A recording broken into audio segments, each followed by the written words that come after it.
How does a meticulous desk officer, a man defined by his extreme caution and a deep, paralyzing discomfort with final decisions, become the commander of a doomed army and the architect of his nation's most catastrophic defeat? Friedrich Paulus was the absolute antithesis of the Nazi firebrand so often depicted in wartime propaganda. He was not a Rommel, with his instinctive battlefield flair and dashing goggles, nor was he a Guderian, with his ideological zeal for tank warfare. Instead, born in 1890 in Cuxhaven to a modest middle-class family, his father was a humble bookkeeper. In a strict reform school, a dour and rigid institution that instilled in young Friedrich a lifelong, almost pathological respect for hierarchy, bureaucratic rules, and the sanctity of the written order, he was the consummate staff officer. Methodical, diligent, and tirelessly dedicated to the complex, unglamorous, and often invisible machinery of war planning. He was a man who found comfort in the certainty of files and the predictability of logistics. A distinct outsider to the aristocratic Prussian military caste that dominated the German officer corps. This social gap perhaps fueled his desperate lifelong desire to please authority and prove his worth through absolute, mathematical perfectionism, making him the perfect, malleable instrument for a dictator who demanded total submission above all else. His initial ambitions were aimed elsewhere. He sought entry into the prestigious Imperial German Navy, a symbol of German modernity and global reach. But lacking the requisite noble connections and social standing, he was politely but firmly rejected. This rejection was a formative trauma, instilling in him a lifelong chip on his shoulder and a burning need to prove that his intellect could outshine any pedigree. It created a man who viewed an order not as a request to be evaluated, but as a divine mandate to be executed without question. Turning to the army as a second choice in 1910, he joined the 111th Infantry Regiment.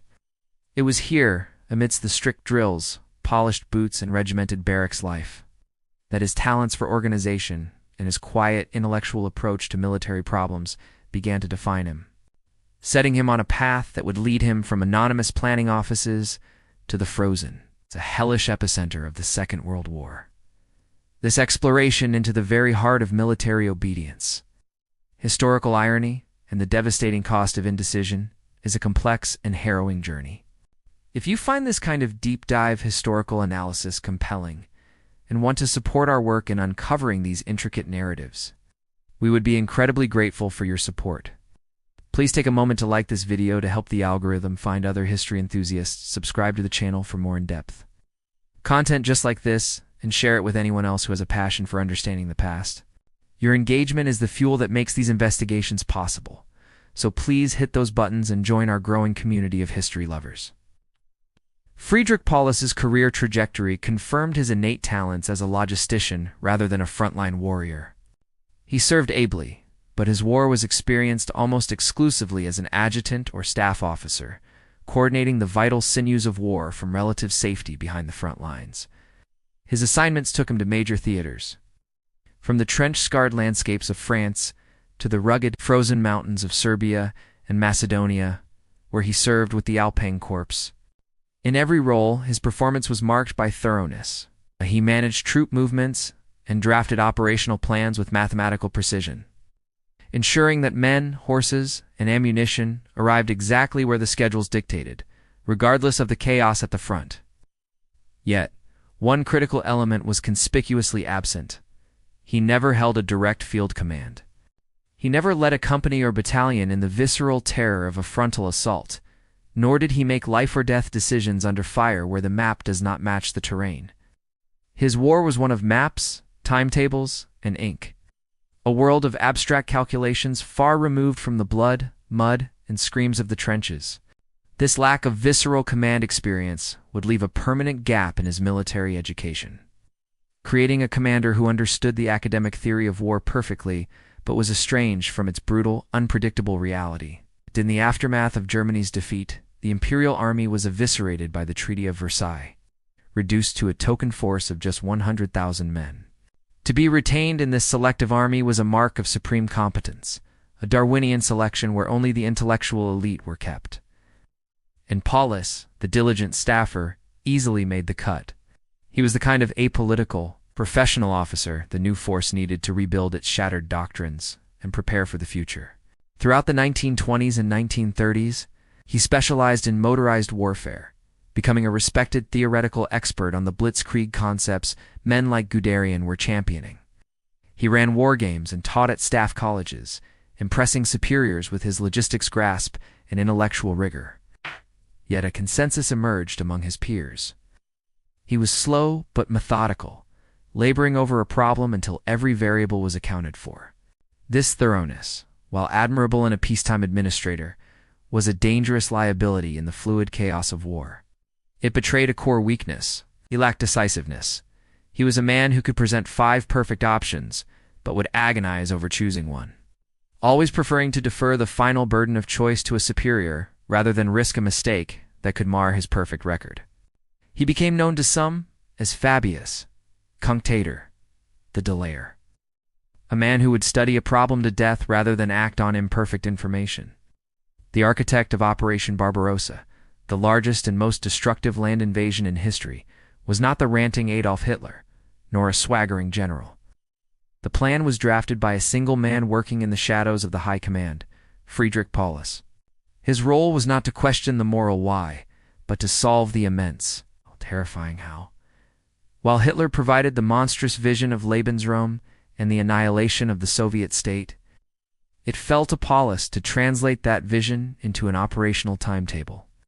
It was his job to map out the logistics for moving 3 million men, thousands of tanks, and endless columns of supplies across the vast, primitive infrastructure of the Soviet Union. He was the chief technician of the apocalypse, a quiet officer whose meticulous paperwork would unleash an inferno consuming tens of millions of lives, including, ultimately, his own army. In September 1940, Paulus received the promotion that would define his life. He was appointed Obergardiermeister, Deputy Chief of the Army General Staff. He was now the right-hand man to Franz Halder and one of the most powerful planners in the Third Reich. His primary task was to draft the definitive invasion plan for the Soviet Union. This was a logistical challenge of unparalleled scale, requiring the coordination of millions of men across a continent-sized front. Paulus immersed himself in the work, coordinating intelligence estimates and supply requirements for 3 army groups. The goal was to annihilate the Red Army in a series of rapid encirclements west of the Dnieper. Assuming with fatal arrogance that the Soviet state would collapse like a house of cards within weeks, just as the German intelligence agencies predicted, it was a plan that treated vast geography as a mere abstraction, ignoring the muddy reality of the Rasputitsa and the logistical nightmare of supplying an army over thousands of miles of single-track railway. The resulting plan, Operation Barbarossa, was a masterpiece of technical planning, but masked catastrophic strategic flaws. It laid out a 3-pronged assault designed to achieve a rapid victory before winter. But this brilliance concealed a fatal underestimation of Soviet industrial capacity and the sheer vastness of the land. The timeline, predicting the collapse of a continental power in mere weeks, was a gamble of historic proportions. Most critically, it was built on a logistical house of cards, assuming the roads would suffice and the war would end before the Russian winter arrived. Paulus was not blind to these risks. He was too good a mathematician. In late 1940, he ran war games predicting that if the Red Army retreated deep into the interior, the German supply lines would snap, and the invasion would stall before Moscow due to a lack of fuel, ammunition, and winter clothing. Armed with the unsettling results of his war games, Paulus dutifully presented his warnings to the High Command. He cautioned against any plan that allowed the Red Army to trade space for time, warning that the Wehrmacht could not sustain a long war of attrition against such a massive opponent. However, in the atmosphere of arrogance following the victory over France, his concerns were ignored. Hitler and the leadership were convinced of their invincibility and the enemy's racial inferiority. The plan was approved as written. In a dark irony, the very plan Paulus created whose flaws he identified would less than 2 years later become the death trap for the army he was destined to command. In January 1942, Paulus's life changed irrevocably. The Wehrmacht was reeling from the winter stall before Moscow, and the commander of the 6th Army, Field Marshal von Reichenau, died suddenly. A replacement was needed immediately. Paulus, the staff officer, was thrust from the planning room onto the battlefield. He was given his first ever major field command, an entire army of hundreds of thousands of men locked in brutal winter combat. The question hanging over the appointment was palpable. Was he truly a commander, capable of ruthless decisions?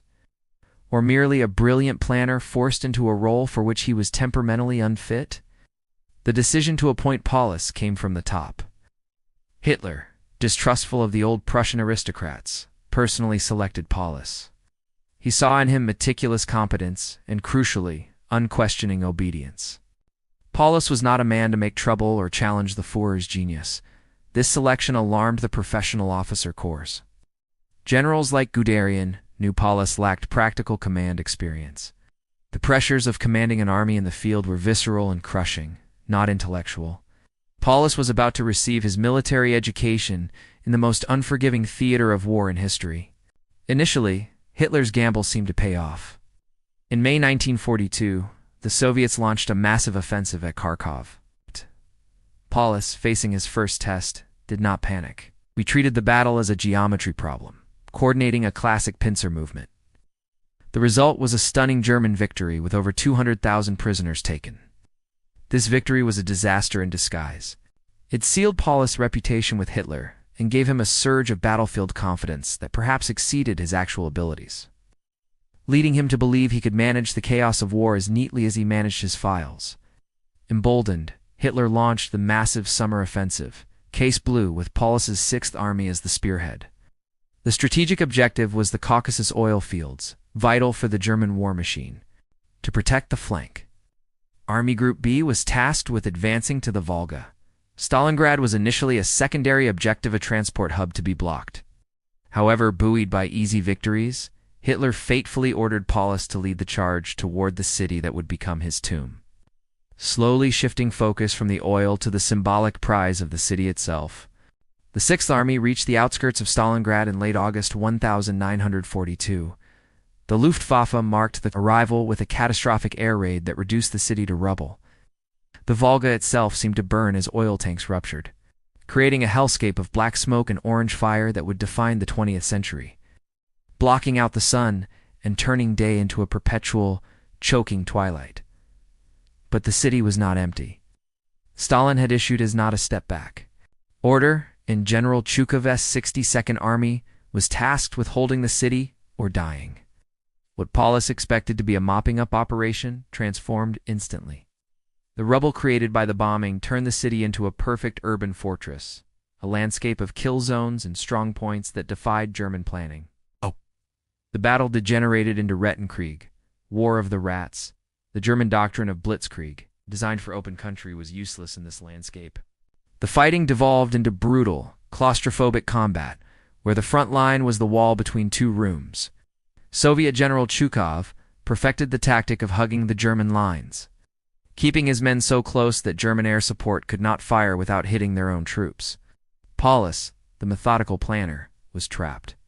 He fed his army into this meat grinder obsessively, trying to clear the factories like the grain elevator and the tractor factory, bleeding his force white for every meter of rubble and twisted rebar amid the deafening roar of artillery, the constant rattle of machine gun fire, and the overwhelming cloying stench of unburied bodies that permeated every cellar and trench. The very concept of a front line evaporated, replaced by a three-dimensional chessboard of terror where death could come from a sewer grate, a hollowed-out window, or a pile of debris that looked just like every other pile of debris. The psychological strain was absolute. Sleep was impossible, for the silence of the night was merely a prelude to the next terrifying burst of violence. While Paulus fixated on the tactical problem of the city, a strategic masterpiece was being woven around him. He and the high command focused so intently on the city that they missed the storm gathering on the flanks. Soviet General Zhukov had dispatched forces to the sector, noticing that the Sixth Army's long flanks were guarded by poorly equipped Romanian, Italian, and Hungarian troops. Zhukov amassed enormous hidden reserves opposite these weak sectors, waiting patiently for winter to freeze the ground so his tanks could move. On November 19, 1942, the trap sprung. In a driving blizzard, thousands of Soviet artillery pieces opened fire, starting Operation Uranus. Massive Soviet forces smashed into the terrified Romanian armies on the flanks. The Allied troops, lacking anti-tank weapons and winter gear, were vaporized. The lines collapsed in hours. The Soviets didn't stop to fight. They surged forward in a deep battle pincer movement, their objective not the city, but a bridge far to the west, to seal the entire German force inside. The speed of the Soviet advance paralyzed the German command. In just 4 days, the two Soviet pincers met at Kalakhnadanu, closing the trap. Friedrich Paulus, who had warned of encirclement in 1940, was now trapped in one. Nearly 300,000 Axis soldiers were surrounded, 200 miles deep inside enemy territory, in the middle of a Russian winter. The shock of the encirclement reverberated through the command post, as maps were hastily redrawn to show a pocket that was rapidly shrinking. Trapped in the Kessel cauldron, Paulus defaulted to procedure. He radioed Berlin, reporting he was surrounded and critically low on fuel and ammunition. However, he did not act. He requested freedom of action, code for permission to break out. He was a prisoner of his habit of waiting for instructions, needing a stamp of approval to save his own army, rather than seizing the initiative and dealing with the consequences later. Inside the Kessel, subordinate generals were frantic. The air in the bunkers was thick with cigarette smoke and desperation as they saw the ring of Soviet steel closing. They knew they had limited time to act before the Soviets solidified their lines. They begged Paulus to ignore Berlin and order an immediate breakout while they still had strength. This was the ultimate test of command. Paulus hesitated. Paralyzed by the decision, he could not defy a direct order. He waited, he obeyed, and in that hesitation he doomed his army. Hitler's reply was a fantasy born of madness: stand and fight. He declared the Sixth Army a fortress to be held to the last man. He explicitly forbade a breakout. To Paulus, for whom orders were sacred, this ended the discussion. He ordered his men to dig in and await the relief Hitler promised, sealing them in their frozen tomb to die for a propaganda slogan. Hitler's order was a death sentence. However, Field Marshal von Manstein recognized the catastrophe and assembled. Army Group Dawn to attempt the impossible, fighting through the Red Army in winter to open a corridor to the trapped Sixth Army. Manstein knew the odds were against him. But the Sixth Army was the cornerstone of the front, and its loss would be catastrophic. In mid-December, Manstein launched Operation Winter Storm. His panzers fought through blizzards and fanatical resistance, clawing their way across the steppe. The relief force fought with desperation, knowing their comrades were dying miles away. It was a thin, armored lifeline punching through the darkness. Driven by the desperate, nearly hopeless ambition of saving the encircled men, Manstein's force reached within 30 miles of the Kessel. Defenders could see their signal flares. Manstein pleaded with Paulus to launch Operation Thunderclap, a breakout to meet the relief force. This was Paulus's last chance to save his army. Those flickering lights on the horizon were not just signals. They were the last dying embers of hope for 250,000 men, taunting them with a salvation that was agonizingly close, yet physically impossible to reach without the order Paulus refused to give. Paulus refused. Citing a lack of fuel in Hitler's orders, he acted as a cautious staff officer rather than a desperate commander. He refused to abandon his wounded. While his reasons had merit, they were excuses for inaction. He was strictly incapable of disobeying orders. Manstein was forced to withdraw, and the Sixth Army's last hope vanished with the fading light of the flares on the horizon. With relief failed, the only hope was an airlift. Hermann Göring, desperate to regain favor, promised Hitler the Luftwaffe could supply the Sixth Army by air.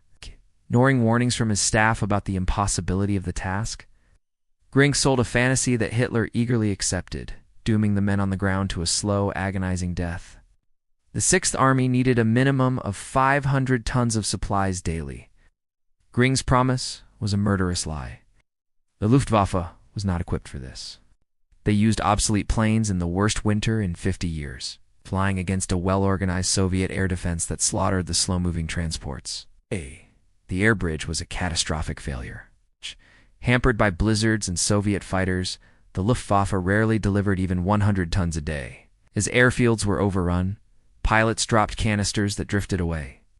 The men starved, eating horses, dogs, and rats. Men dropped dead in the snow, not from bullets, but from hearts that simply stopped beating due to malnutrition. Their gums blackened from scurvy, Their skin turned to parchment, the famous Stalingrad stare a hollow, thousand-yard gaze of absolute hopelessness became a common sight among the living ghosts shivering in the lice-infested trenches.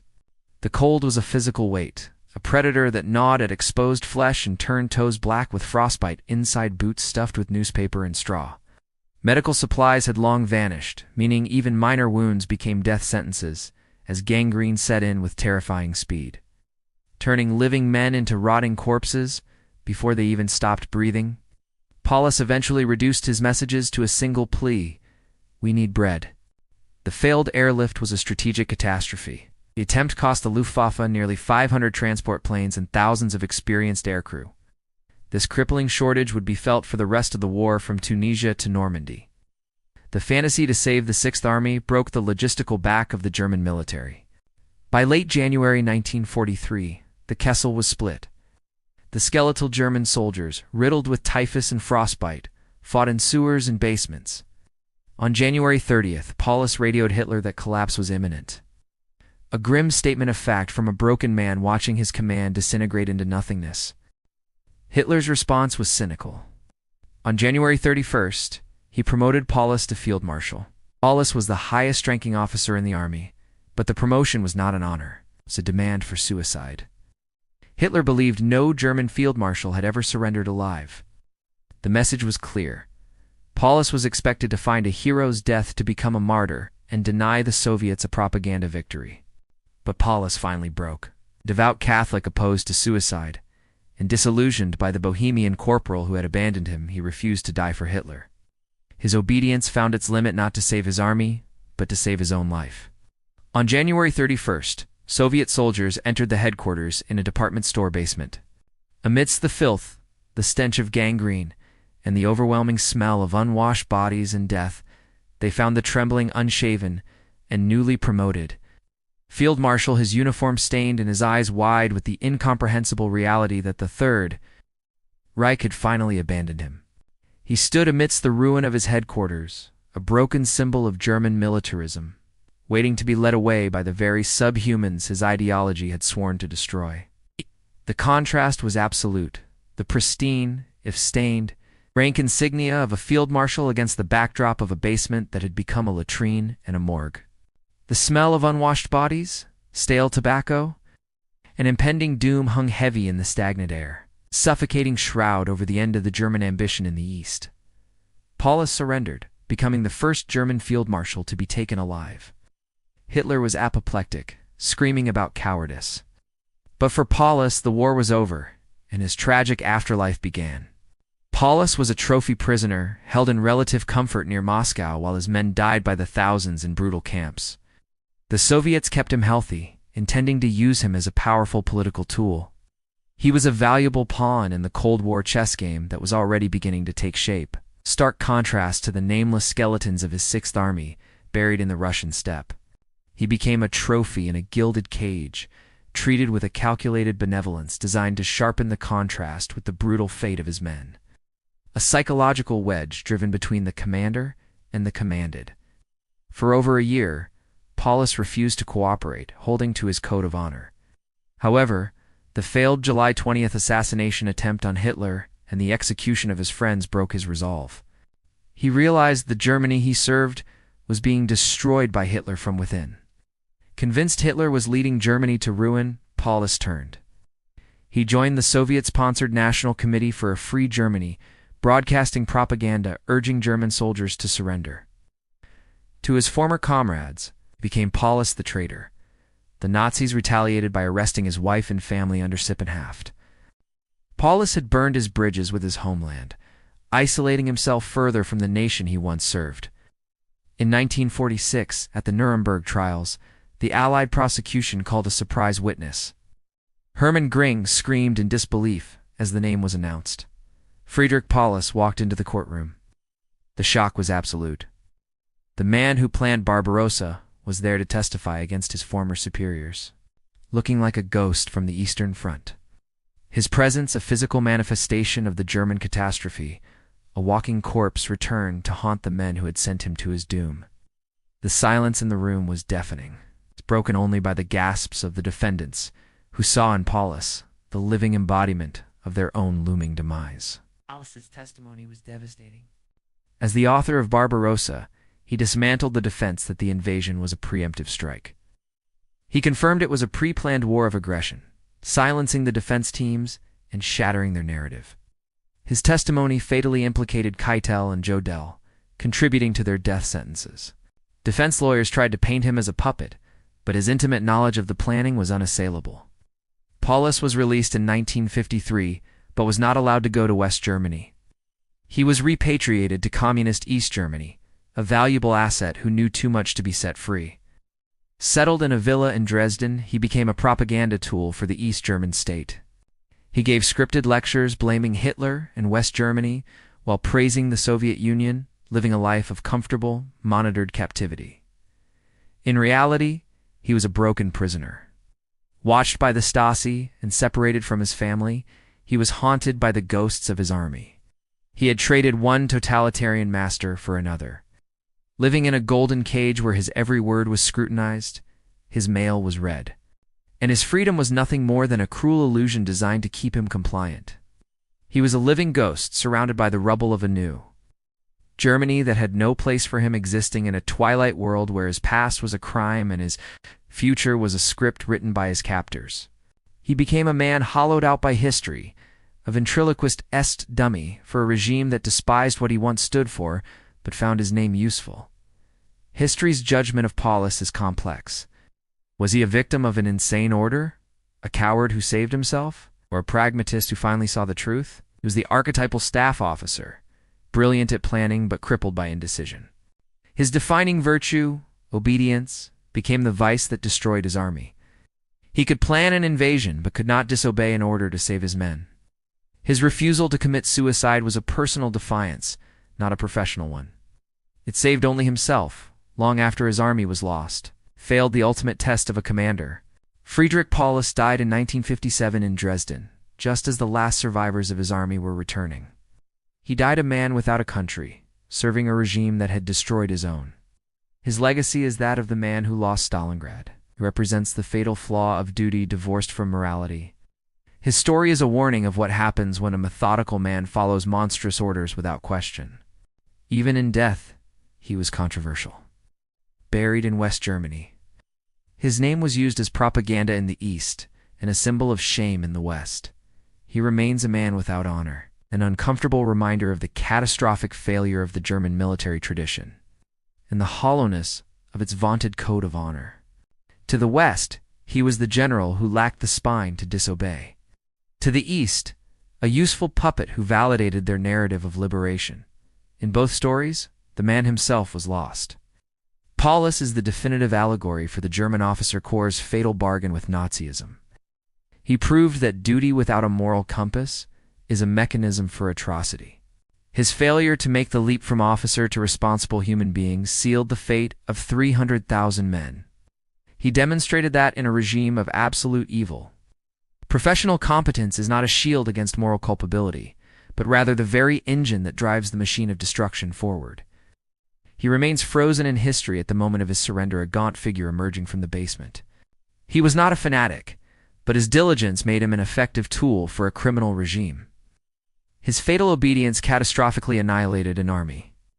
Today, military academies study Paulus as a lesson in psychology, not tactics. He is the reminder that intelligence without courage is useless. In the silence of the Russian steppes, the question remains, was he the architect of his destruction, or a victim of a world that had effectively gone mad?